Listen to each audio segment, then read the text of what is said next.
Ever wondered what lurks behind the disciplined bow and crisp white GI of karate? Let's get right into it. Are you ready to discover the deadliest sides of karate you'll never see in cage fighting? These techniques guarantee a knockout in seconds, but are way too brutal for UFC rules. From bone-breaking strikes to attacks that leave permanent damage, here are 10 secrets the UFC doesn't want you to know. Karate, at its core, is about respect, but when push comes to shove, it's got a mean streak. Some of these techniques are so effective they've been outright banned from MMA. We're about to peel back the curtain on what makes karate a true art of war. Let's dive in. Let's start with the classic Shuto Uchi, or the knife hand strike. That iconic chop can shatter a collarbone, crush a windpipe, or knock a grown man flat. A direct hit to the neck or jaw can be fatal, plain and simple. In traditional karate, Shuto Uchi is revered for both its elegance and its savagery. But you've got to train it safely. Start slow, use pads, and condition your hand over months. Why is it banned? Because there's no padding, no mercy, just bone and intent. In the wrong hands, it's a weapon, not a sport. That's the difference between karate's roots and the sanitized version you see in the octagon. Now, Haratachi, the groin strike. One well-placed shot, and even the toughest fighters dropping to his knees. The damage isn't just pain. It can cause ruptures, internal bleeding, and lifelong trauma. That's why it's strictly off-limits in the UFC. Training the groin strike is all about control and understanding mechanics, speed, timing, and precision. In dojos, it's taught as a last resort move for life or death situations. When rules go out the window, so do the niceties. That's why the UFC can't touch it. Too much at stake, too much risk. Next up, Nukite, the spear hand. Imagine driving your fingertips into an opponent's throat or solar plexus. Devastating. The spear hand can collapse a windpipe or puncture soft tissue.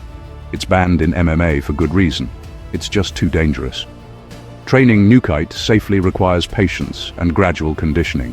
In real life, you never go full force unless it's life or death. Nukite represents focus and intent, not brute force. In a cage fight, it's simply too lethal to allow. Yaku Tobi Gari, the flying head kick, is a showstopper and a career ender if you get it wrong. You launch yourself through the air, aiming for the head. If you connect, it's lights out. The UFC has banned certain variations for a reason. Risk of spinal injury, concussions, and catastrophic knockouts. In karate, it's taught as both attack and counter, a way to end a fight in one move. But in training, you use mats and keep your kicks controlled. Land wrong, and you're the one seeing stars. That beauty hides a brutal truth. One mistake, and someone's carried out on a stretcher. That's a line MMA won't cross. Kansetsu waza, joint breaking, targets elbows, knees, wrists, anywhere a limb bends. The aim, immobilize your opponent by snapping what holds them together. In the UFC, certain locks are allowed, but outright joint breaks? Not a chance. Traditional karate holds Kansetsu waza in high regard for its precision. You learn to sense the moment a joint's about to give, then stop just short in practice. Go too far and you're not just breaking bones, you're breaking bonds. In the street, it's the ultimate equalizer. In the octagon, it's a lawsuit waiting to happen. Tewaza, the art of pressure point strikes, is all about calculated attacks to nerves and arteries. A well-placed shot to the carotid or brachial plexus can drop a man instantly. That's why the UFC says no. You can't referee internal trauma. Training pressure points is about anatomy and subtlety, not brute force. Tewaza is a master's weapon, silent, precise, and deadly. In the ring, there's too much uncertainty, too much at stake. Ashibarai, the leg sweep, looks simple, but a perfectly timed sweep can send a fighter crashing down. In the UFC, certain sweeps are legal, but the more dangerous varieties, banned. The risk of ligament tears and broken bones is just too high. Karate teaches Ashibarai as both offense and defense. The sweep's beauty is in its subtlety. One moment you're standing, the next you're on the ground. That unpredictability is why MMA keeps it at arm's length. Moashi Gari, the roundhouse kick, aimed at the spine, is as aggressive as it gets. A full-force kick to the back can damage vertebrae, bruise organs, and end a career in seconds. The UFC bans all strikes to the spine for good reason. It's simply too dangerous. Training this move safely is all about control and accuracy. The potential for harm is massive, and one misstep can spell disaster. That's why it's off limits in the cage, and why you need to respect it in your own practice.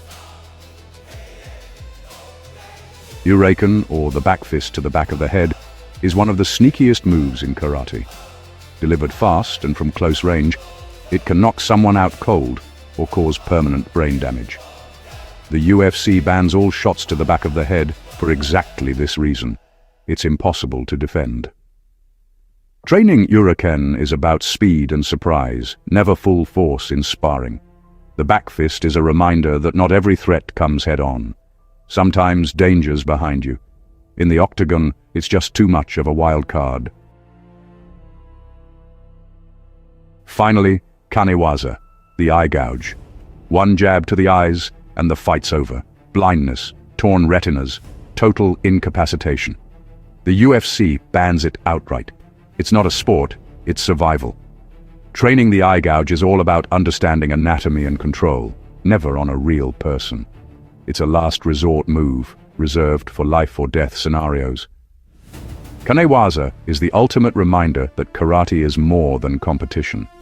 In the octagon, it has no place, but in the real world, it just might save your life.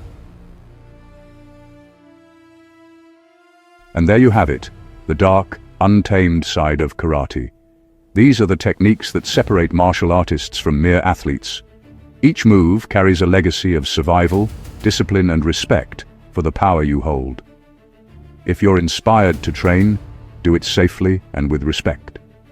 The true spirit of karate isn't in breaking your opponent, it's in mastering yourself. These forbidden moves are there for a reason. Like, subscribe, and stay tuned for more banned martial arts secrets. Train hard, stay safe, and see you in the next video.